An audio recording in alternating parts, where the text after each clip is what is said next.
ઉડાડે તમને? તો આ પણ એક સરસ મજાનું એક મોડેલ છે ડ્રોનનું. એ પહેલા આપણે સમજવું જોઈએ કે આકાશમાં રોકેટ ઉડે છે તો ક્યાં સિદ્ધાંતથી ઉડે. તમે નાના બાળકો છો, પણ વિજ્ઞાનના પાયાના એટલે કે બેઝ સાયન્ટિફિક પ્રિન્સિપલ શું છે, આકાશમાં રોકેટ ઉડે છે તેની પાછળનું કારણ શું, એ આપણે સમજવું જોઈએ.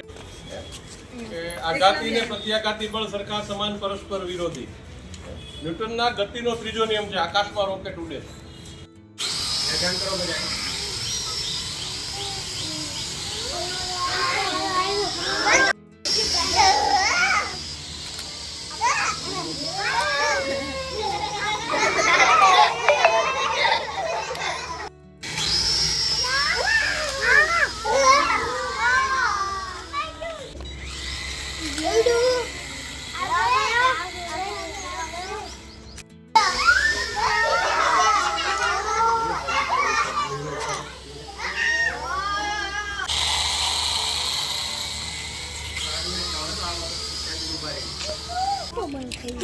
टिकड़ी